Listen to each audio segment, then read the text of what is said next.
Hi students. ഇന്ന് നമ്മള് നമ്മുടെ ഫസ്റ്റ് ഇയർ ഇംപ്രൂവ്മെന്റിന്റെ സെക്കൻഡ് ചാപ്റ്ററിന്റെ രണ്ടാമത്തെ സെക്ഷൻ പ്രീവിയസ് ഇയർ ക്വസ്റ്റ്യൻ ഡിസ്കഷനിലെ രണ്ടാമത്തെ സെക്ഷൻ ആണ്. പിന്നെ അത് നമുക്ക് ബോർഡിൽ ഞാൻ വരച്ചിരിക്കുന്ന കുറച്ച് ഗ്രാഫ്സ് നിങ്ങൾക്ക് കാണാം. 2018 മാർച്ചിൽ ചോദിച്ചിട്ടുള്ള ഒരു ക്വസ്റ്റ്യനുമായിട്ട് ബന്ധപ്പെട്ട ഗ്രാഫുകളാണിത്. അപ്പൊ ഇതിനകത്ത് 3 ഗ്രാഫുകൾ കാണാം. ഒന്നാമത്തെ ഗ്രാഫ് നോക്കിക്കേ. ഇപ്പൊ ഒന്ന് നല്ലതുപോലെ നോക്കിക്കഴിഞ്ഞാൽ നമുക്ക് ഇതിനകത്ത് നിന്ന് കാണാൻ പറ്റുന്നത് ഈ ഗ്രാഫിൽ തന്നിട്ടുള്ള ഗ്രാഫിലുള്ള രണ്ട് പോയിന്റ്സ് ആണ് ഇവിടെ പ്ലോട്ട് ചെയ്തിട്ടുള്ളത്. 1 എന്ന് പറയുന്ന പോയിന്റും -1 എന്ന് പറയുന്ന പോയിന്റും ഗ്രാഫിലുണ്ട്. പിന്നെ ബാക്കി 0ക്കും 1നും ഇടയ്ക്ക് ഗ്രാഫിന്റെ വാല്യൂ വളരെ വലുതിൽ നിന്ന് ചെറുതിലേക്ക് വന്ന് 1ൽ വന്നപ്പം ഗ്രാഫ് എവിടെ എത്തി? 1ലെത്തി അല്ലെ. അതിനുശേഷം വാല്യൂ കുറഞ്ഞ് അങ്ങ് പോവാണ്. 0യിൽ ഇന്റർസെക്ട് ചെയ്യുന്നതായിട്ട് നമുക്ക് കാണുന്നില്ല. അതുപോലെ തന്നെയാണ് ഇപ്പുറത്ത് സംഭവിച്ചിട്ടുള്ളത്. ഇവിടുന്ന് ഗ്രാഫിന്റെ വാല്യൂ ഇങ്ങ് പോന്ന് ഇവിടെ വന്നപ്പോ -1ലെത്തി വീണ്ടും താഴേക്ക് പോവുകയാണ്. അതായത് ഇവിടെ നമ്മുടെ വാല്യൂ എന്ന് പറയുന്നത് എന്താണ്? -1നും 0ക്കും ഇടയ്ക്കുള്ള വാല്യൂ കുറച്ച് സമയം. അപ്പം ആ ഒരു രീതിയിൽ തന്നിരിക്കുന്ന ഒരു ഗ്രാഫാണിത്. ഇനി ഇത് സെക്കൻഡ് ഗ്രാഫ് നമുക്ക് നോക്കിയാൽ നമുക്ക് തന്നെ അറിയാം. ഗ്രേറ്റസ്റ്റ് ഇന്റിജർ ഫംഗ്ഷന്റെ ഗ്രാഫാണിത് അല്ലെ. ഗ്രേറ്റസ്റ്റ് ഇന്റിജർ ഫംഗ്ഷന്റെ ഗ്രാഫാണ് ഇത്. നമുക്ക് നോക്കുമ്പോൾ ഒരു പാരാബോളയുടെ ഗ്രാഫാണ് കാണാൻ പറ്റുന്നത്. അപ്പൊ ഇത്രയാണ് നമുക്ക് ഗ്രാഫിൽ ഒറ്റ നോട്ടത്തിൽ നമുക്ക് മനസ്സിലാക്കാൻ പറ്റുന്ന കാര്യങ്ങൾ ഇതൊക്കെയാണ്. ഇതിനകത്ത് നമ്മളോട് ചോദിച്ചിരിക്കുന്ന ചോദ്യം, which graph does not represent a function? ഈ പറയുന്ന ഗ്രാഫുകളിൽ ഏതാണ് ഒരു ഫംഗ്ഷനെ റെപ്രസെന്റ് ചെയ്യാത്തത് എന്നാണ് ചോദിച്ചത്. അപ്പൊ നമുക്കറിയാം, ഒരു റിലേഷൻ ഫംഗ്ഷൻ ആകണമെങ്കിലത്തെ കണ്ടീഷൻ എന്താണ്? അതിന്റെ ഡൊമൈനിലെ എല്ലാ വാല്യൂസിനും കറസ്പോണ്ടിങ് ആയിട്ട് ഒരു യൂണീക് ഇമേജ് എവിടെ ഉണ്ടായിരിക്കണം? കോഡൊമൈനിൽ ഉണ്ടായിരിക്കണം അല്ലെ.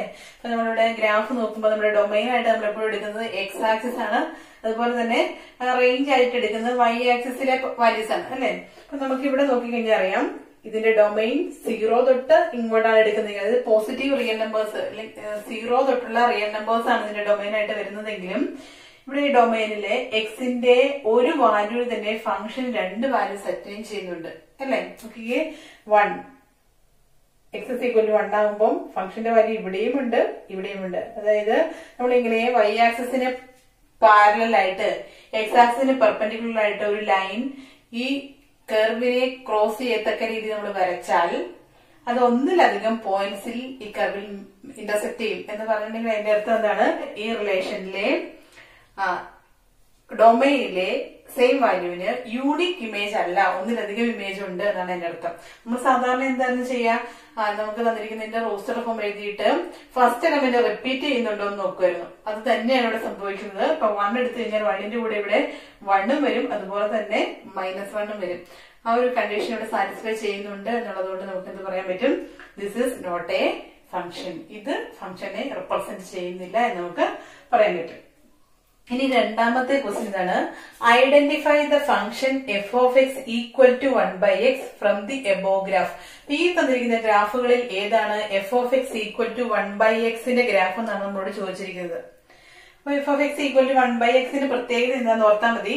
എക്സിന്റെ വാല്യൂ എല്ലാ റിയൽ നമ്പേഴ്സും എടുക്കുമ്പം f(x) = 1/x എന്ന് പറയുന്ന ഗ്രാഫ് x=0 ഡിഫൈൻഡ് ആയിരിക്കില്ല അല്ലെ. 1/0 division by 0 is not defined. അപ്പം ഇതിനകത്ത് ഏതാണ് ഒരിക്കലും 0 എന്ന് പറയുന്ന വാല്യൂ അറ്റൈൻ ചെയ്യാത്തതെന്ന് നോക്കിക്കഴിഞ്ഞാൽ തന്നെ നമുക്ക് ഇതിനകത്തേക്ക് പോകാം. നോക്കി, ഈ ഗ്രാഫിൽ ഒരിക്കലും ഈ ഫംഗ്ഷന്റെ കർവ് ഒരിക്കലും നമ്മുടെ ആക്സിസ് ഇന്റർസെക്ട് ചെയ്യുന്നില്ല എന്ന് പറഞ്ഞിട്ടുണ്ടെങ്കിൽ 0 എന്ന് പറയുന്ന വാല്യൂ ഇതൊരിക്കലും അറ്റൈൻ ചെയ്യുന്നില്ല എന്നറിയാം. അതുപോലെ തന്നെ നമുക്ക് പറയാം 1/1 = 1 ആണ്. അതുകൊണ്ട് 1 എന്ന് പറയുന്ന പോയിന്റ് ഇതിനകത്തുണ്ട്. അതുപോലെ തന്നെ 1/-1 എന്ന് എടുത്തു കഴിഞ്ഞിട്ടുണ്ടെങ്കിൽ എന്ത് കിട്ടും? -1 തന്നെയാണ്. അതുകൊണ്ട് -1 എന്ന് പറയുന്ന പോയിന്റ് ഇവിടെയുണ്ട്. ഇനി വേറൊരു രീതി നമുക്ക് നോക്കിക്കഴിഞ്ഞാല് 1നെ 0ക്കും 1നും ഇടയ്ക്കുള്ള ഏതൊരു സംഖ്യ കൊണ്ട് ഡിവൈഡ് ചെയ്തിട്ടുണ്ടെങ്കിലും ആ വാല്യൂ എന്തായിരിക്കും? വളരെ വലിയ ക്വാണ്ടിറ്റി ആയിരിക്കും അല്ലെ. 1/0.5 എന്ന് പറഞ്ഞാൽ 2 വരും. 1/0.25 ആണെങ്കിൽ അത് 4 ആകും. അതുപോലെ തന്നെ 0യുടെ അടുത്ത് വരുംതോറും ഈ വാല്യൂ 1/x എന്ന് പറയുന്ന വാല്യൂ, എക്സിന്റെ വാല്യൂ 0യുടെ അടുത്ത് വരുംതോറും ഫംഗ്ഷന്റെ വാല്യൂ വലുതായിക്കൊണ്ടിരിക്കും. അപ്പൊ അതല്ലേ ഇവിടെ സംഭവിച്ചിരിക്കുന്നത്. നോക്കിക്കേ, മേളിൽ നിന്ന് അതായത് ഈ ആക്സിസോട് ചേർന്ന് ഇങ്ങനെ വന്ന് ഇങ്ങനെ അകന്ന അവസാനം x=1 ആകുമ്പോൾ ഫംഗ്ഷന്റെ വാല്യൂ 1 ആയി. പിന്നെ 1ൽ കൂടുതലുള്ള ഏത് വാല്യൂ കൊണ്ട് ഡിവൈഡ് ചെയ്തിട്ടുണ്ടെങ്കിലും ഫംഗ്ഷന്റെ വാല്യൂ 1ൽ നിന്ന് താഴേക്ക് പോകുള്ളൂ. ആ ഒരു രീതിയിലാണ് ഇവിടെ വരുന്നത്. അതുപോലെ തന്നെ എക്സിന്റെ വാല്യൂ നെഗറ്റീവ് ആകുമ്പോഴും ഈ ഫംഗ്ഷൻ ആ പ്രോപ്പർട്ടി കാണിക്കുന്നുണ്ട്. അതുകൊണ്ട് നമുക്ക് പറയാൻ പറ്റും the function f of x is equal to 1/x. അതിനെ റെപ്രസെന്റ് ചെയ്യുന്ന ഗ്രാഫ് ഏതാണ്? നമുക്ക് തന്നിരിക്കുന്ന ഈ ഗ്രാഫാണ് ഈ പറയുന്ന f of x equal to 1/x ന്റെ ഗ്രാഫ്. ഇനി നമ്മളോട് പറഞ്ഞിരിക്കുന്നത് draw the graph of the function f of x is equal to x minus 1 whole square. Graph വരയ്ക്കാൻ വേണ്ടിട്ട് എന്ത് ചെയ്യണം? ഗ്രാഫ് വരയ്ക്കാൻ വേണ്ടിട്ട് ഞാൻ ഇതൊക്കെ മായ്ച്ചു കളയാണ്. ഗ്രാഫ് വരയ്ക്കാൻ വേണ്ടിട്ട് നമുക്കൊരു ഫംഗ്ഷൻ ഉണ്ടെങ്കിൽ എപ്പോഴും ശ്രദ്ധിക്കേണ്ട കാര്യം എക്സ് ആക്സിസും വൈ ആക്സിസും വരച്ച് അതുപോലെ എക്സ് ആക്സിസും വൈ ആക്സിസും മാർക്ക് ചെയ്തതിനു ശേഷം ഒറിജിനും കൃത്യമായിട്ട് മാർക്ക് ചെയ്തിരിക്കണം. നിങ്ങൾ വരയ്ക്കുമ്പോൾ സ്കെയിലൊക്കെ വെച്ച് വരയ്ക്കാൻ പാടുള്ളൂ കേട്ടോ. എക്സ് ആക്സിസ്, വൈ ആക്സിസ്, പിന്നെ ഈ കിടക്കുന്നത് ഒറിജിൻ.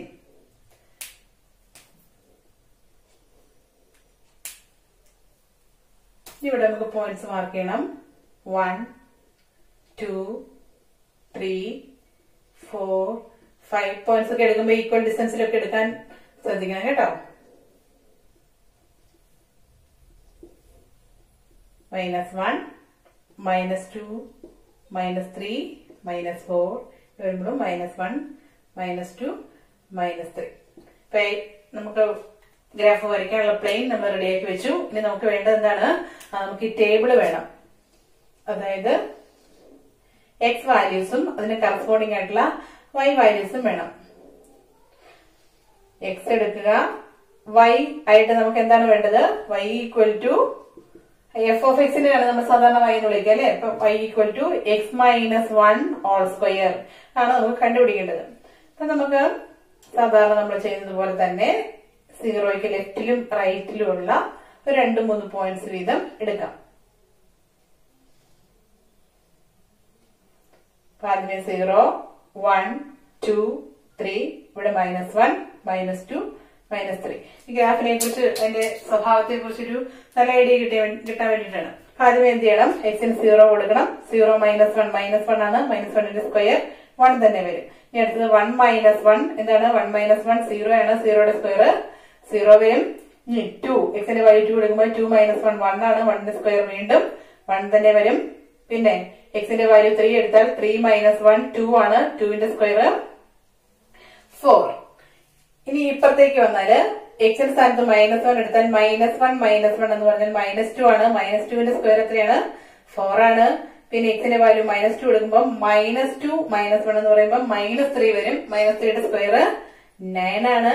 പിന്നെ എക്സിന്റെ വാല്യൂ -3 എടുത്താൽ -3 -1 എന്ന് പറഞ്ഞാൽ എന്ത് വരും? -4 വരും. -4ന്റെ സ്ക്വയർ 16 ആണ്. അപ്പൊ നമ്മൾ എടുത്തിരിക്കുന്ന വൈയിൽ അത്രയും വാല്യൂസ് ഒന്നും ഇല്ല. അപ്പൊ ഞാൻ ഇവിടെ വരെയുള്ളത് മാത്രം ഇതിലേക്ക് പ്ലോട്ട് ചെയ്ത് കാണിക്കാം കേട്ടോ. ബാക്കി നിങ്ങൾ വരയ്ക്കുമ്പോൾ അതിനനുസരിച്ച് മുകളിലേക്ക് എടുത്ത് വരയ്ക്കുക. നമ്മളോട് പറഞ്ഞിരിക്കുന്നത് എക്സ് 0 ആകുമ്പോൾ വൈയുടെ വാല്യൂ എത്രയാണ്? 1 ആണ്. എക്സ് 0ക്ക് വൈയുടെ വാല്യൂ 1 ആണ്. എക്സ് ഈക്വൽ ടു 1 ആകുമ്പോൾ വൈയുടെ വാല്യൂ എന്താണ്? 0 ആണ്. പിന്നെ എക്സ് ഈക്വൽ ടു 2 ആകുമ്പോൾ വൈയുടെ വാല്യൂ വീണ്ടും എന്ത് തന്നെയാണ്? 1 ആണ്. വീണ്ടും എക്സ് ഈക്വൽ ടു 3യില് വൈയുടെ വാല്യൂ എന്ന് പറയുന്നത് 4 ആണ്. എക്സ് ഈക്വൽ ടു 3യില് വൈയുടെ വാല്യൂ 4 ആണ്. ഇനി ഇപ്പുറത്തേക്ക് വന്നാല് എക്സ് ഈക്വൽ ടു -1ൽ വൈയുടെ വാല്യൂ എന്ന് പറയുന്നത് 4 ആണ്. എക്സ് ഈക്വൽ ടു -1ൽ വൈയുടെ വാല്യൂ എന്ന് പറയുന്നത് 4 ആണ്. പിന്നെ ഈ -2ല് വൈയുടെ വാല്യൂ എന്ന് പറയുന്നത് 9 ആണ്. അപ്പൊ കുറച്ച് മുകളിലേക്ക് പോകും അല്ലെ. അപ്പൊ ഞാൻ ഈ ഉള്ള പോയിന്റ്സിനെ വെച്ചിട്ട് ഇവിടെ ഒന്ന് ജോയിൻ ചെയ്യാണ്. നിങ്ങൾ വരയ്ക്കുമ്പം സ്കെയിലൊക്കെ വെച്ച് ഇങ്ങനെ വരയ്ക്കണം. അപ്പൊ ഇങ്ങനെയാണ് നമ്മുടെ ഫംഗ്ഷന്റെ ഗ്രാഫ് കിട്ടേണ്ടത്. ഇത് ഇങ്ങോട്ടും ഇതുപോലെ തന്നെ പോകും കേട്ടോ. അപ്പൊ നിങ്ങൾ വരയ്ക്കുമ്പോൾ സ്ട്രെയിറ്റ് ലൈൻ വരയ്ക്കണം. ഞാൻ വരച്ചപ്പം ഫ്രീ ഹാൻഡ് ആയിട്ട് വരച്ചതുകൊണ്ട് ചെറിയ വളവൊക്കെ ഉണ്ട്. അങ്ങനെയൊന്നും പാടില്ല. നിങ്ങൾ സ്ട്രെയിറ്റ് ലൈൻ വരച്ച് വെച്ച് തന്നെ ഇതൊന്നും ജോയിൻ ചെയ്ത് വെക്കാം. അപ്പൊ ഇത്രേ ഉള്ളൂ. നമുക്കൊരു ഫംഗ്ഷന്റെ ഗ്രാഫ് വരയ്ക്കാൻ പറഞ്ഞു കഴിഞ്ഞാല് എക്സ് ആയിട്ട് നമ്മൾ എക്സ് ആക്സിലെ 0യുടെ ലെഫ്റ്റിലും റൈറ്റിലുള്ള കുറച്ച് പോയിന്റ്സ് എടുക്കുക. നിർബന്ധമൊന്നുമില്ല ലെഫ്റ്റിലും റൈറ്റിലും ഉള്ളത് എടുക്കണമെന്ന്. ലെഫ്റ്റിലും റൈറ്റിലുള്ള പോയിന്റ്സ് എടുക്കുകയാണെങ്കിൽ നമ്മുടെ ഗ്രാഫിന്റെ ഒരു കോമൺ സ്വഭാവം നമുക്ക് ഐഡന്റിഫൈ ചെയ്യാനായിട്ട് പറ്റും. അപ്പൊ അതെടുത്ത് വെക്കുക. അതിനുശേഷം വൈ ആയിട്ട് നമ്മൾ എങ്ങനെയാ ചെയ്യേണ്ടത്? തന്നിരിക്കുന്ന ഫംഗ്ഷനെ വൈ ആയിട്ട് എടുക്കുക. എക്സിന്റെ സ്ഥാനത്ത് വാല്യൂ കൊടുത്ത് ഓരോ എക്സിനും കറസ്പോണ്ടിങ് ആയിട്ടുള്ള വൈ വാല്യൂസ് കണ്ടുപിടിക്കുക. അതിനുശേഷം ഈ കിടക്കുന്ന വാല്യൂസ് 0, 1, 1, 0 പ്ലോട്ട് ചെയ്യുക, ജോയിൻ ചെയ്യുക. ഇത്ര ഉള്ളു ഗ്രാഫ് വരയ്ക്കാനായിട്ട്. 2 മാർക്കിന്റെയും 3 മാർക്കിന്റെയും ക്വസ്റ്റ്യൻ ആണ്. അപ്പൊ ഇതാണ് 2018 മാർച്ചിൽ ചോദിച്ച ക്വസ്റ്റ്യന്റെ ഒരു ഭാഗം. അടുത്ത ഭാഗം നമുക്ക് ഡിസ്കസ് ചെയ്യാം. 2018 മാർച്ചിൽ തന്നെ ആദ്യം പറഞ്ഞ ക്വസ്റ്റിന്റെ കണ്ടിന്യൂഷൻ ആയിട്ട് ചോദിച്ചിട്ടുള്ള മറ്റൊരു ക്വസ്റ്റൻ ആണിത്. ഇത് ഗ്രാഫുമായിട്ട് റിലേറ്റഡ് ആണ്. നമ്മളോട് പറഞ്ഞിരിക്കുന്നത് figure shows the graph of A function F of X which is A semi circle centred at the origin. നമ്മളോട് പറഞ്ഞിരിക്കുന്ന ഡീറ്റെയിൽസ് ഇത്രയാണ്. ഇത് ഒരു സെമി സർക്കിൾ ആണ്, സെന്റേഡ് അറ്റ് ദി ഒറിജിൻ ആണ്. നമുക്ക് ഇവിടെ നോക്കിയാൽ കാണാം, ഈ സർക്കിള് നമ്മുടെ ആക്സിസിനെ ടച്ച് ചെയ്തിരിക്കുന്നത് -4 4 4. എക്സ് ആക്സിലും -4ലും 4 ടച്ച് ചെയ്തിട്ടുണ്ട്.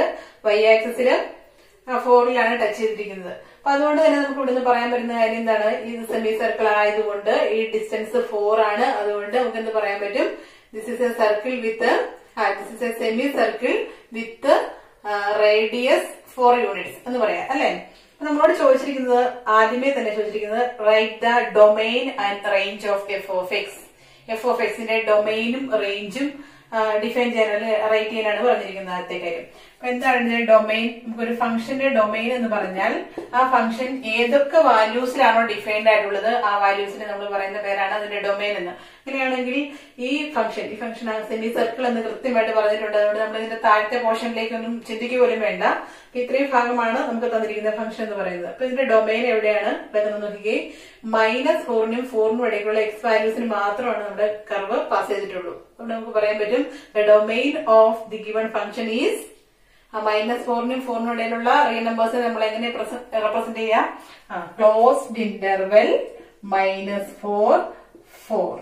ഇടയ്ക്കുള്ള നമ്പേഴ്സ് എഴുതി വെച്ചാൽ പോരാ, കാരണം -4നും 4നും ഇടയിലുള്ള എല്ലാ റിയൽ നമ്പേഴ്സിനും കറസ്പോണ്ടിങ് ആയിട്ട് നമുക്ക് കർവില് പോയിന്റ്സ് ഉണ്ട്. അപ്പൊ ഇതിന്റെ ഡൊമെയിൻ എന്ന് പറയുന്നത് ക്ലോസ്ഡ് ഇന്റർവെൽ -4 4 ആണ്. ഇതിന്റെ റേഞ്ച് എന്താണ്? റേഞ്ച് കൂടി ചോദിച്ചിട്ടുണ്ട്. റേഞ്ച് എന്ന് പറഞ്ഞിട്ടുണ്ടെങ്കിൽ എന്താണ്, നമ്മുടെ ഫംഗ്ഷൻ നമ്മുടെ ഡൊമെയിനിലെ വാല്യൂസിന് കറസ്പോണ്ടിങ് ആയിട്ട് അറ്റൈൻ ചെയ്യുന്ന വാല്യൂസ് ഏതൊക്കെയാണോ അതിനെയാണ് നമ്മൾ അതൊന്ന് വിളിക്കുക റേഞ്ച് എന്ന് പറയുക. അതായത് ഇവിടെ എക്സ് ഉണ്ടെങ്കിൽ എക്സിന് കറസ്പോണ്ടിങ് ഉള്ള എഫ് ഓഫ് എക്സ്, ഇതിന് കറസ്പോണ്ടിങ് ഉള്ള എഫ് ഓഫ് എക്സുകളാണിത് അല്ലെ. അതിന് കറസ്പോണ്ടിങ് ആയിട്ടുള്ള വൈ വാല്യൂ എന്ന് പറഞ്ഞിട്ടുണ്ടെങ്കിൽ, അതായത് 0ക്കും 4നും ഇടയ്ക്കുള്ള വാല്യൂസ് മാത്രമാണ് നമ്മൾ എപ്പോഴും ഈ ഫംഗ്ഷന്റെ ഓരോ എക്സുകളും അറ്റൈൻ ചെയ്യുന്നത് അല്ലെ. എന്ന് പറഞ്ഞിട്ടുണ്ടെങ്കിൽ ഈ വൈ എവിടെ എവിടെ വരെയാണ് വേരി ചെയ്തിട്ടുള്ളത്? 0ക്കും 4നും ഇടയ്ക്കാണ് നമ്മുടെ ഫംഗ്ഷന്റെ വാല്യൂ വേരി ചെയ്തിട്ടുള്ളത്. എക്സ് വേരി ചെയ്തിരിക്കുന്നത് -4നും 4നും ഇടയ്ക്കാണ്. അതിന് കറസ്പോണ്ടിങ് ആയിട്ട് വൈ വേരി ചെയ്തിട്ടുള്ളത് 0ക്കും 4നും ഇടയ്ക്കാണ്. അതുകൊണ്ട് നമുക്ക് പറയാൻ പറ്റും ഇതിന്റെ റേഞ്ച് എന്ന് പറയുന്നത് എന്താണ്? Closed interval 0 4. ഇത്രയുള്ള സിമ്പിൾ ആണ്. കാണുമ്പോഴത്തേനും വലിയ എന്തോ ക്വസ്റ്റ്യൻ ഓർത്തിട്ട് ഇട്ടിട്ട് പോകരുത്. അപ്പൊ ഇതാണ് ഇതിന്റെ ഡൊമൈനും റേഞ്ചും. ഇതിന്റെ ഒരു സെക്കൻഡ് പാർട്ട് കൂടിയുണ്ട്, define the function F of X. ഈ ഫംഗ്ഷൻ നമ്മൾ ഡിഫൈൻ ചെയ്യണം. ഒരു ഫംഗ്ഷൻ ഡിഫൈൻ ചെയ്യണമെങ്കിൽ നമ്മൾ സാധാരണ ഒരു ഫംഗ്ഷൻ ഇങ്ങനെയാണ് ഡിഫൈൻ ചെയ്യുക, F from X to Y അല്ലെ. അപ്പം എക്സ് എന്ന് പറയുന്നത് ഇതിന്റെ ഡൊമൈനും വൈ എന്ന് പറയുന്നത് ഇതിന്റെ കോഡൊമൈനും ആണ്. അപ്പൊ നമുക്കിവിടെ കറക്റ്റ് ആയിട്ട് റേഞ്ച് അറിയാവുന്നത് കൊണ്ട് വൈ ആയിട്ട് ഇതിനെ തന്നെ എടുത്താൽ മതിയാവും, ആ റേഞ്ചിനെ എടുത്താൽ മതിയാകും. അങ്ങനെയാണെങ്കിൽ നമുക്ക് എഫിനെ എവിടുന്ന് ഇങ്ങോട്ട് ഡിഫൈൻ ചെയ്യാം? F from closed interval -4 4 to closed interval 0 4 defined by. ഇനി എങ്ങനെ ഇതിനെ ഡിഫൈൻ ചെയ്യും? Circle with centre 0 0 and radius r. നമ്മൾ സർക്കിളിന്റെ ജനറൽ ഇക്വേഷൻ പഠിച്ചിട്ടുണ്ട്. എന്തായിരുന്നു? x minus h all square plus y minus k all square is equal to r square. Circle with centre hk and radius r ആണെങ്കിൽ നമ്മുടെ സർക്കിളിന്റെ equation എന്ന് പറയുന്നത് x minus h all square plus y minus k all square is equal to r square. പക്ഷെ ഇവിടെ നമുക്ക് centre 0 0 ആണ്, centre at the origin എന്ന് പറഞ്ഞിട്ടുണ്ട് അല്ലെ. അതുകൊണ്ട് hും k എന്തായി പോകും? 0 ആയി പോകും. അതുകൊണ്ട് നമ്മുടെ ഇക്വേഷൻ എങ്ങനെയാകും? എഫ് ഓഫ് എക്സ് എന്ന് പറയുന്നത് ഇതാണ്. എഫ് ഓഫ് എക്സ് എന്ന് പറയുന്നത് വരുമ്പം x square plus Y square is equal to r square. ആറായിട്ട് നമുക്കുള്ളത് എന്താണ്? 4 ആണ്. അപ്പൊ 4 സ്ക്വയർ. നമ്മൾ ഫംഗ്ഷൻ എങ്ങനെ എഴുതണം? F of X is equal to X square plus Y square minus 4 square എന്ന് പറഞ്ഞാൽ 16. ഇതാണ് നമ്മുടെ ഫംഗ്ഷൻ എന്ന് പറയുന്നത്. അപ്പൊ അത്രയുള്ള സിമ്പിൾ ആണ്. ക്വസ്റ്റ്യൻ കാണുമ്പോൾ വലിയ എന്തൊക്കെയാണ് ചോദിച്ചിരിക്കുന്നതെന്ന് തോന്നും. അപ്പൊ നമുക്ക് തന്നിരിക്കുന്ന ഫിഗർ വെച്ചിട്ട് അതിന്റെ ഡൊമൈൻ ഐഡന്റിഫൈ ചെയ്യുക, റേഞ്ച് ഐഡന്റിഫൈ ചെയ്യുക, ഫംഗ്ഷനെ ഒന്ന് ഡിഫൈൻ ചെയ്ത് വെക്കുക. ഫംഗ്ഷൻ ഡിഫൈൻ ചെയ്യുമ്പോൾ അതിന്റെ ഡൊമൈനും റേഞ്ചും പറയണം. അല്ലെങ്കിൽ ഇതിങ്ങനെ ഡിഫൈൻ ചെയ്ത് കഴിഞ്ഞാൽ ഇതിന്റെ താഴത്തെ പോർഷൻ കൂടി വരും അല്ലെ. അതുകൊണ്ട് 0ക്കും 4നും ഇടയ്ക്കുള്ള റേഞ്ചില് ആണ് നമ്മൾ ഫംഗ്ഷൻ ഡിഫൈൻ ചെയ്തിട്ടുള്ളത്. അപ്പൊ അത് ഇതിനെ മാത്രം റെപ്രസെന്റ് ചെയ്തോളൂ. ഇതാണ് 2018 ക്വസ്റ്റ്യൻ. അപ്പൊ ഇനി നമ്മൾ സാധാരണ ഇച്ചിരി വ്യത്യസ്തമായിട്ട് വരുന്ന എല്ലാ ക്വസ്റ്റ്യൻസും ഡിസ്കസ് ചെയ്ത് കഴിഞ്ഞു. ഇനി നമ്മൾ സാധാരണ എന്താ നമ്മുടെ ഒരു റിലേഷൻ തന്നു കഴിഞ്ഞാൽ അതിന്റെ റൂസ്റ്റർ ഫോം എഴുതാൻ, number of relations, possible relations കണ്ടുപിടിക്കാൻ, അങ്ങനത്തെയൊക്കെ ക്വസ്റ്റ്യൻസ് പ്രതീക്ഷിക്കാം. അതും കൂടി ഒന്ന് എല്ലാവരും നോക്കിക്കൊള്ളുക. ഞാനൊരു ക്വസ്റ്റ്യനും കൂടി ചെയ്യാം. 2016 ഇംപ്രൂവ്മെന്റിന് ചോദിച്ച ഒരു ക്വസ്റ്റ്യനും 2017 ഇംപ്രൂവ്മെന്റിൽ ചോദിച്ചിട്ടുള്ള ഒരു ക്വസ്റ്റ്യൻ ഞാൻ ഇവിടെ എഴുതിയിട്ടുണ്ട്. അത് ഒന്നാമത്തെ ക്വസ്റ്റ്യൻ 3 പാർട്ടുണ്ട്. അത് നോക്കിക്കേ. A if p equal to m n ഒരു set, q equal to n m. നമ്മളോട് പറഞ്ഞിരിക്കുന്നത് state whether the following is true or false. അതായത് ഈ തന്നിരിക്കുന്നത് ശരിയാണോ തെറ്റാണോ എന്നാണ് പറയാൻ പറഞ്ഞിരിക്കുന്നത്. നമുക്കറിയാം പി ക്രോസ് ക്യൂ എന്ന് പറഞ്ഞിട്ടുണ്ടെങ്കിൽ എന്താണ്, എമ്മിൽ നിന്ന് എന്നിലേക്ക്, അതായത് എമ്മിൽ നിന്ന് പിയിൽ നിന്ന് ഫസ്റ്റ് എലമെന്റ്സും ക്യൂവിൽ നിന്ന് സെക്കൻഡ് എലമെന്റും വരത്തക്ക രീതിയിൽ നമുക്ക് എഴുതാൻ പറ്റുന്ന എല്ലാ ഓർഡേഡ് പേഴ്സിന്റെ കൂടെ കളക്ഷനെയാണ് എന്തെന്ന് പറയുക, പി ക്രോസ് ക്യൂ എന്ന് പറയുക. അങ്ങനെയാണെങ്കിൽ ഈ പി ക്രോസ് ക്യൂ ഇവിടെ എഴുതിയിരിക്കുന്നത് കറക്റ്റ് ആണോ, ട്രൂ ആണോ, ഫോൾസ് ആണോ എന്നാണ് ചോദിച്ചിട്ടുള്ളത്. അപ്പൊ നമുക്ക് നോക്കാം. എം ഫസ്റ്റ് എലമെന്റ് ആയിട്ട് വന്നു കഴിഞ്ഞാൽ അതിന്റെ കൂടെ എം എൻ അതിവിടെ ഉണ്ട്. പക്ഷെ എം ഫസ്റ്റ് എലമെന്റ് ആയിട്ട് വന്നു കഴിഞ്ഞാൽ ഇവിടെ സെക്കൻഡ് എലമെന്റ് ആയിട്ട് എം വരാം. അതായത് എം എന്ന് പറയുന്ന ഓർഡേഡ് പേര് ഇതിനകത്തില്ല, അല്ലെ? അപ്പൊ അതുകൊണ്ട് തന്നെ നമുക്ക് പറയാൻ പറ്റും തന്നിരിക്കുന്ന സ്റ്റേറ്റ്മെന്റ്, തന്നിരിക്കുന്ന കാര്യം ട്രൂ അല്ല, ഫോൾസ് തന്നെയാണ്. ഇനി നമുക്ക് മുഴുവൻ ചെക്ക് ചെയ്യാം. എം ഇല്ല. അതുപോലെ തന്നെ ഇനി എൻ അല്ലെ, ഇവിടുത്തെ ഫസ്റ്റ് എലമെന്റ് എൻ ആയിട്ട് എടുത്തു കഴിഞ്ഞാൽ സെക്കൻഡ് എലമെന്റ് ആയിട്ട് ഇവിടെ എൻ വരണം. അതായത് എൻ എന്ന് പറയുന്ന ഓർഡേഡ് പേരും ഇതിനകത്ത് ഉണ്ടാവേണ്ടതാണ്. അതുപോലെ തന്നെ എന്നിന്റെ കൂടെ എം അതിവിടെ ഉണ്ട്. അപ്പൊ ഈ രണ്ടെണ്ണത്തിന്റെ കൂടെ ഈ രണ്ട് ഓർഡേഡ് പേഴ്സ് കൂടി വന്നാലേ ഈ പി ക്രോസ് ക്യൂ കംപ്ലീറ്റ് ആവുള്ളൂ. അതുകൊണ്ട് നമുക്ക് പറയാൻ പറ്റും തന്നിരിക്കുന്ന സ്റ്റേറ്റ്മെന്റ് അല്ലെങ്കിൽ തന്നിരിക്കുന്ന കാര്യം ഫോൾസ് ആണ്. അത്രേ ഉള്ളൂ ആ ക്വസ്റ്റ്യൻ. ഇനി രണ്ടാമത് തന്നിരിക്കുന്നത് write the relation R equal to set of all ordered pairs X cube ആണ് എഴുതേണ്ടത്. ഇനി എക്സ് ആയിട്ട് എന്തൊക്കെയാണ് എടുക്കേണ്ടതെന്നുള്ളത് ഇവിടെ പറഞ്ഞിരിക്കുന്നത്. നോക്കിക്കേ. X is A prime number less than 10. അപ്പൊ നമ്മുടെ റിലേഷനിൽ വരേണ്ടത് ഏതൊക്കെയാണ് നമുക്കൊന്ന് ഇവിടെ എഴുതി നോക്കാം. ഫസ്റ്റ് ക്വസ്റ്റ്യന്റെ സെക്കൻഡ് പാർട്ട്, അതായത് 3 എന്നാണ് നമ്പർ കൊടുത്തിരിക്കുന്നത് അല്ലെ. അപ്പൊ 3യുടെ ബി പാർട്ട്. അപ്പൊ അതിനകത്ത് ആർ എന്ന് പറഞ്ഞാൽ നമുക്ക് വേണ്ടത് ഏതൊക്കെയാണ്, set of all ordered pairs X cube. X ആയിട്ട് എന്തൊക്കെ വരും, 10നേക്കാൾ ചെറുതായിട്ടുള്ള പ്രൈം നമ്പേഴ്സ് ഏതൊക്കെയുണ്ട്, 2 ഉണ്ട്, 3 ഉണ്ട്, 5 ഉണ്ട്, 7 ഉണ്ട്. ഇത്രയും നമ്പേഴ്സ് 10നേക്കാൾ ചെറുതായിട്ടുള്ള പ്രൈം നമ്പേഴ്സ് ഉള്ളൂ അല്ലെ. അപ്പൊ അതുകൊണ്ട് നമുക്ക് എന്ത് വേണം, ഓർഡേഡ് പെയർ ആയിട്ട് 2ഉം അതിന്റെ കൂടെ 2ന്റെ ക്യൂബും ഒരു ഓർഡേഡ് പെയർ. നിങ്ങൾ എഴുതുമ്പോൾ 2ന്റെ ക്യൂബ് കണ്ടെഴുതണം കേട്ടോ. 3 അതിന്റെ കൂടെ 3യുടെ ക്യൂബ്. പിന്നെ വേണ്ടത് എന്താണ്, 5 അതിന്റെ കൂടെ 5ന്റെ ക്യൂബ്. പിന്നെ വേണ്ടത് 7ഉം അതിന്റെ കൂടെ 7ന്റെ ക്യൂബും. ഇത്രയും ഓർഡേഡ് പേഴ്സിനെ ഒരുമിച്ച് എഴുതി കഴിഞ്ഞാൽ നമ്മളോട് പറഞ്ഞിരിക്കുന്ന റിലേഷന്റെ റൂസ്റ്റർ ഫോം കംപ്ലീറ്റ് ആയി. അപ്പൊ അത്രയും ചെയ്യാൻ പറഞ്ഞിട്ടുള്ളൂ. അപ്പൊ നിങ്ങൾ ചെയ്യുമ്പോൾ ഈ 2ന്റെ ക്യൂബും 3യുടെ ക്യൂബും 5യുടെ ക്യൂബും 7ന്റെ ക്യൂബും കൂടി കണ്ട് അതും കൂടി ഒന്ന് എഴുതി കംപ്ലീറ്റ് ചെയ്ത് പോകണം. ഇനി ഇതിന്റെ സി പാർട്ട് നമ്മളോട് ചോദിച്ചിരിക്കുന്നത് ലെറ്റ് എ ഈക്വൽ ടു ഒരു സെറ്റ് തന്നിട്ടുണ്ട്, ബി എന്ന് പറഞ്ഞ രണ്ടാമതൊരു സെറ്റ് തന്നിട്ടുണ്ട്, ആൻഡ് എഫ് എന്ന് പറഞ്ഞ് നമുക്ക് ഒരു റിലേഷൻ തന്നിട്ടുണ്ട്. അപ്പൊ നമുക്ക് നോക്കിയാൽ മനസ്സിലാവും നമ്മൾ എഫ് എയിൽ നിന്ന് ബിയിലേക്കാണ് ഡിഫൈൻ ചെയ്തിട്ടുള്ളത്. അങ്ങനെയാണെങ്കിൽ നമ്മളോട് ചോദിച്ചിരിക്കുന്നത് check whether F is a function or not. ഈ തന്നിരിക്കുന്ന ഈ റിലേഷൻ ഒരു ഫംഗ്ഷൻ ആണോ അല്ലയോ എന്നാണ് നോക്കാൻ പറഞ്ഞിരിക്കുന്നത്. എയിൽ നിന്ന് ബിയിലേക്ക് ഡിഫൈൻഡ് ആയിട്ടുള്ള ഒരു റിലേഷൻ ഫംഗ്ഷൻ ആകണമെങ്കിൽ എയിലെ എല്ലാ എലമെന്റ്സിനും ബിയിൽ ഇമേജ് ഉണ്ടായിരിക്കണം. ഉണ്ടായാൽ മാത്രം പോരാ, അത് യൂണിക് ആയിരിക്കണം. ഒരേ ഒരു ഇമേജ് ഉണ്ടാകാൻ പാടുള്ളൂ. നമുക്ക് റൂസ്റ്റർ ഫോമിലാണ് തന്നിരിക്കുന്നതെങ്കിൽ നമ്മൾ എങ്ങനെ നോക്കിയാൽ മതി, എയിലെ എല്ലാ എലമെന്റ്സും ഫസ്റ്റ് എലമെന്റ്സ് ആയിട്ട് വന്നിട്ടുണ്ടോ, 1 2 3 4 എല്ലാ എലമെന്റ്സും ഫസ്റ്റ് എലമെന്റ്സ് ആയിട്ട് വന്നിട്ടുണ്ട്. ഇനി ഒന്നുകൂടി നോക്കണം, ആ എല്ലാ എലമെന്റ്സിനും ഒരു ഇമേജ് മാത്രമേ ഉള്ളൂ. അത് നമ്മൾ ഇവിടെ ഓർഡേഡ് പെയറിന്റെ കേസ് നോക്കുമ്പോൾ എങ്ങനെയാണ് നോക്കേണ്ടത്, ഏതെങ്കിലും ഫസ്റ്റ് എലമെന്റ് റിപ്പീറ്റ് ചെയ്തിട്ടുണ്ടോ നോക്കിക്കേ. ഇവിടെ 2 9 2 1 എന്ന് പറഞ്ഞാൽ അതിന്റെ അർത്ഥം എന്താണ്, 2ന്റെ ഇമേജ് ആയിട്ട് 9ഉം വന്നിട്ടുണ്ട്, 2ന്റെ ഇമേജ് ആയിട്ട് 1ഉം വന്നിട്ടുണ്ട്. അതുകൊണ്ട് നമുക്ക് പറയാം ഈ 2വിന്റെ ഇമേജസ് യൂണിക് അല്ല, 2വിന് ഒന്നിലധികം ഇമേജസ് ഉണ്ട്. അതുകൊണ്ട് നമുക്ക് എന്ത് പറയാൻ പറ്റും, therefore the given relation is not a function.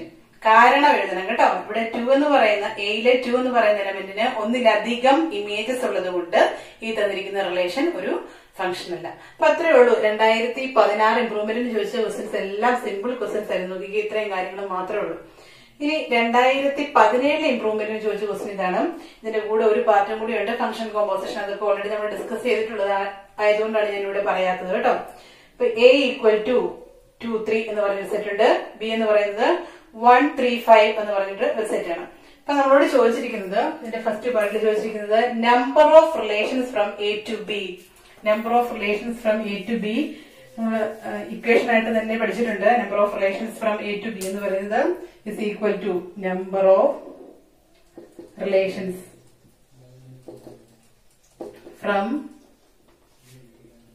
A to B. എന്തായിരുന്നു? 2 raised to n of A into n of B ആണ്. വേറെ ഒന്നും നോക്കാനില്ല. ഇക്വേഷൻ പഠിച്ചു വയ്ക്കുക. 2 raised to n of A into n of B. നമ്മൾ ഇതിന്റെ ഇക്വേഷൻ അറിയേണ്ടവർക്ക് നമ്മൾ second year ക്ലാസ്സിലെ സെക്കൻഡ് ഇയറിലെ ഫസ്റ്റ് ചാപ്റ്ററിന്റെ ആദ്യത്തെ ക്ലാസ്സിൽ ഇതിനെക്കുറിച്ച് വളരെ ഡീറ്റെയിൽ ആയിട്ട് പറഞ്ഞിട്ടുണ്ട്. വേണമെങ്കിൽ ഒന്ന് കണ്ടോളാം. 2 raised to n of A into n of B അതാണ് നമുക്ക് വേണ്ടത്. ഇനിയിപ്പോ n of A എന്ന് പറഞ്ഞാൽ എന്താണ്? Number of elements in A.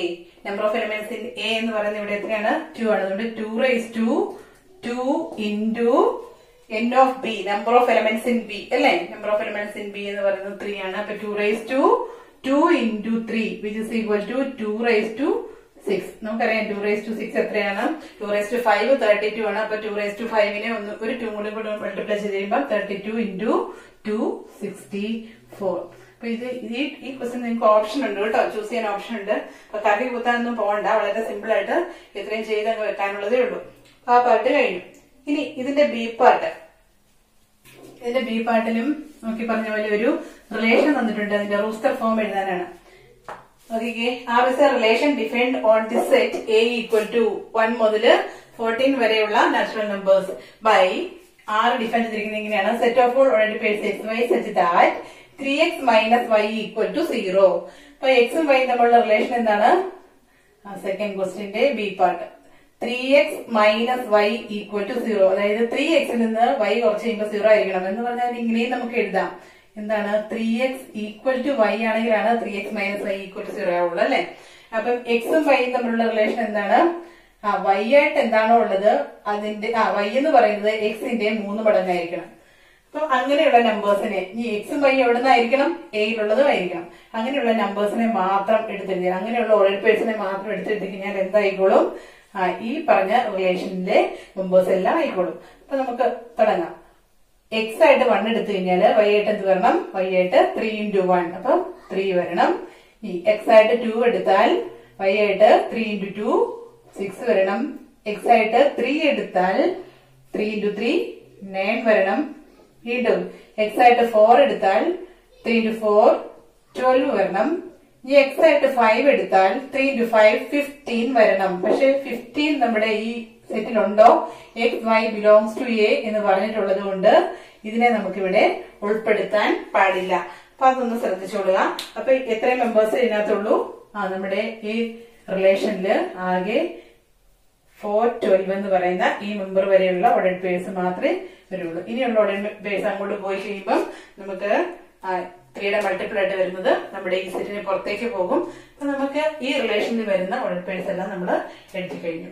ഇത്രയും കാര്യങ്ങളെ നമുക്ക് ഇവിടെ ചെയ്യാനുള്ളൂ. അതിന്റെ കൂടെ ക്വസ്റ്റ്യൻ ബാക്കിയുണ്ട്. Write the domain, codomain and range of R. എന്താണ് ഡൊമൈൻ? ഡൊമൈൻ എന്ന് പറയുന്നത് എന്താണ്? ഇവിടെ ഒരു ഫംഗ്ഷൻ എവിടെ നിന്ന് എങ്ങോട്ടാണ് ഡിഫൈൻഡ് ആയിട്ടുള്ളത്?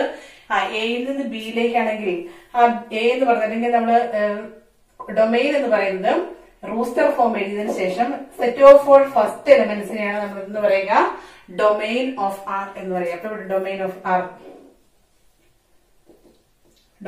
ഓഫ് ആർ എന്ന് പറയുമ്പം set of all first elements നോക്കി ഇവിടെ ഏതൊക്കെ വന്നിട്ടുണ്ട്? 1 2 3 4 1 2 3 4 ഇതിനെയാണ് നമ്മള് ഡൊമൈൻ ഓഫ് ആർ എന്ന് പറയുക. ഇനി റേഞ്ച് ഓഫ് ആർ എന്താണ്? റേഞ്ച് ഓഫ് ആർ എന്ന് പറയുന്നത് നമ്മുടെ റിലേഷന്റെ റൂസ്റ്റർ ഫോമിലെ set of all second elements, ഇതിനകത്തെ സെക്കൻഡ് എലമെന്റ്സിനെ മാത്രം എടുത്തെഴുതുന്നതെന്ന് പറയുന്നത് റേഞ്ച്. 3 6 9 12 ഇതാണ് ഇതിന്റെ സെക്കൻഡ് എലമെന്റ്സ് ആയിട്ട് വന്നിട്ടുള്ളത്. ഇനി ഇതിന്റെ ഒരു കാര്യം കൂടി ചോദിച്ചിട്ടുണ്ട്. കോഡൊമൈൻ എന്ന് പറഞ്ഞാൽ ഇത്രയേ ഉള്ളൂ. നമ്മുടെ ഫംഗ്ഷൻ ആർ എയിൽ നിന്ന് ബിയിലേക്കാണ് ഡിഫൈൻഡ് ആയിട്ടുള്ളതെങ്കിൽ ഈ ഹോൾ സെറ്റ് ബിയെ നമ്മൾ വിളിക്കുന്ന പേരാണ് എന്ത്? ഈ ഹോൾ സെറ്റ് ബിയെ വിളിക്കുന്ന പേരാണ് കോഡൊമൈൻ. ഇവിടെ ഈ ഫംഗ്ഷൻ എവിടെ നിന്ന് എങ്ങോട്ടാണ് ഡിഫൈൻ ചെയ്തിട്ടുള്ളത്? എക്സും വൈയും എയിൽ നിന്ന് എടുക്കാനാണ് പറഞ്ഞിരിക്കുന്നത് അല്ലെ. അപ്പൊ അതുകൊണ്ട് നമുക്ക് ഈ തന്നിരിക്കുന്ന ഫംഗ്ഷൻ ഡിഫൈൻഡ് ആയിട്ടുള്ളത് ഡിഫൈൻ ചെയ്തിട്ടുള്ളത് എയിൽ നിന്ന് എയിലേക്ക് തന്നെയാണ്. അതുകൊണ്ട് ഇതിന്റെ കോഡൊമൈൻ എന്താകും? കോഡൊമൈൻ എന്ന് പറയുന്നത് equal to A, which is equal to A എന്ന് പറയുന്ന സെറ്റ് 1, 2, 3 എക്സെട്ര 14. ഇതൊക്കെയാണ് ഈ ചാപ്റ്ററിൽ നിന്ന് വരുന്ന ക്വസ്റ്റ്യൻസ്. ഈ ചാപ്റ്ററിൽ നിന്ന് വരുന്ന ക്വസ്റ്റ്യൻസിന്റെ മാർക്ക് ഒന്നും പോകാനേ ഇല്ല. ശരിക്കും പറഞ്ഞാല് അല്പം ഒന്ന് ശ്രദ്ധിച്ച് ഒന്ന് പഠിച്ചു വെച്ചിട്ടുണ്ടെങ്കിൽ ഇതിനകത്ത് വരുന്ന എല്ലാ ക്വസ്റ്റ്യൻസും നമുക്ക് ആൻസർ ചെയ്യാവുന്നതേ ഉള്ളൂ. ഇപ്പൊ ഫംഗ്ഷൻ കോമ്പോസിഷൻ ആ രീതിയിൽ വരുന്ന ക്വസ്റ്റ്യൻ ഒക്കെ ഒന്ന് നോക്കി വെച്ചോളുക. അതിനുശേഷം പിന്നെ എന്തായിരുന്നു ഇപ്പൊ ഈ സെഷനിൽ മെയിൻ ആയിട്ട് ഡിസ്കസ് ചെയ്തത് ഗ്രാഫ്. അതിന്റെ കൂടെ ഒരു കാര്യം കൂടെ പറയട്ടെ. നമ്മൾ സൈൻ, കോസ് അങ്ങനത്തെയൊക്കെ ഫംഗ്ഷന്റെ ഗ്രാഫുകള്, അതുപോലെ തന്നെ മോഡുലസ് ഫംഗ്ഷന്റെ ഗ്രാഫ്, സിഗ്നം ഫംഗ്ഷന്റെ ഗ്രാഫ്, ഗ്രേറ്റസ്റ്റ് ഇന്റിജർ ഫംഗ്ഷന്റെ ഗ്രാഫ്, ആ ഗ്രാഫുകളൊക്കെ ഒന്ന് നോക്കി വെച്ചോളുക. ഏതെങ്കിലും ഗ്രാഫുകൾ ഐഡന്റിഫൈ ചെയ്ത് ചിലപ്പോൾ ചോദിക്കാം. പിന്നെ ഗ്രാഫിൽ നിന്ന് ഡൊമൈനും റേഞ്ചും കണ്ടുപിടിക്കാൻ, അല്ലെങ്കിൽ ഫംഗ്ഷന്റെ വാല്യൂ കണ്ടുപിടിക്കാനൊക്കെ ചോദിക്കാം. ഇതൊക്കെ ഒന്ന് നോട്ട് ചെയ്ത് വെച്ചോളുക. അപ്പൊ ഇത്രയും കാര്യങ്ങൾ അറിഞ്ഞാൽ മതി ഈ ചാപ്റ്ററിൽ നിന്ന്. അപ്പം അടുത്ത ചാപ്റ്ററുമായിട്ട് അടുത്തൊരു സെഷനിൽ നമുക്ക് കാണാം. എല്ലാവർക്കും താങ്ക് യു.